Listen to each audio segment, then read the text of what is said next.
Hi, my name is Mark Fisher, and this is AP Computer Science A. I'm the teacher for that. For one of the sections, there's another teacher as well at our school who teaches a different section. But anyway, just a little bit about me. This is me 30 years ago, having sympathy pains for my wife during our first pregnancy together.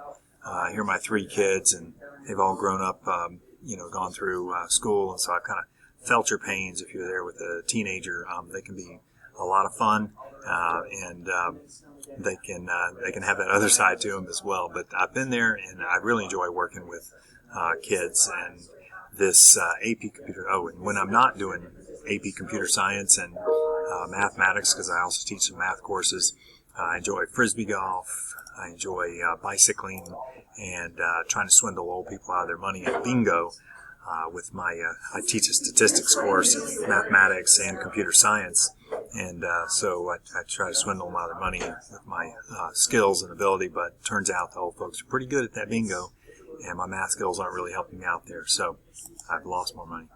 Sometimes you have to turn up the heat to get folks to rise to the occasion, and in a good way. Here's my teaching is I try to be active and moving around and helping students and getting them to work with materials and, I don't know. So I just try to be an active teacher, and I'm trying to get them to enjoy the course.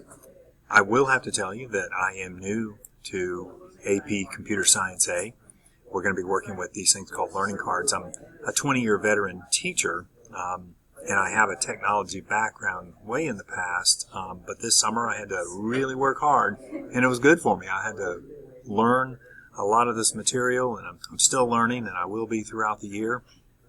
But it just kind of helped remind me a little bit of what students go through. So one of the things I'm doing is I've got this learning card folder where we're building this. This is Unit 1. We built it. We've got 1, 2, 3, 4, 5, 6, 7, 8 learning cards so far, and it's a reference. It's a reference as they're going through it, and they go, "Oh, yeah, I can't quite remember how that one looks or how you do this in the code."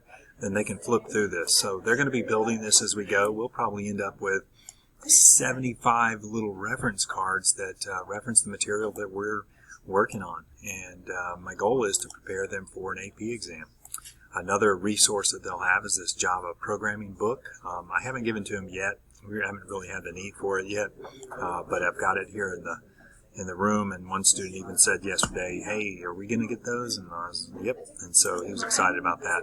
Another thing to get excited about is our use of this thing called coding rooms. This is our playground, and this is where we're going to spend a ton of time. So I'm going to go over to my coding rooms and just give you an idea of how I'm using this. This is a software program that you signed off on the syllabus saying your child can use this, but this is my 5th period class, and when we're working on something in class, then they can actively, they have devices, Chromebooks that they're using, they can go in, and I know this is a lot that I'm kind of showing you, but they can go in, and we're talking about a specific program, and they can run the program, get the results, and they can try to understand it. They can make changes to program files, and so I'm going to go run this one, and it's set up to, compound 01. Sorry, there it is.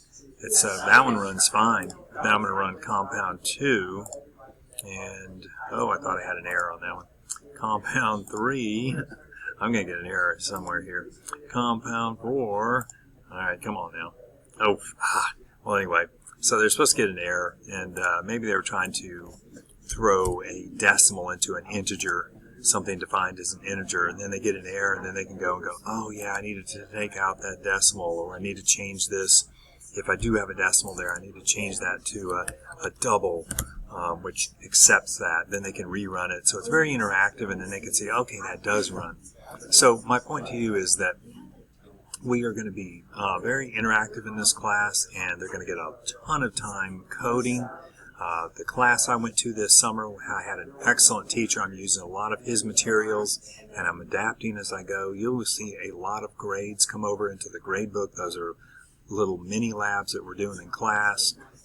I'll put a lot of them in with small weighted so that I can put a lot of grades in versus some other teacher. But I just want the student to know that what their work is, it's important to me, and I want parents to know where they stand.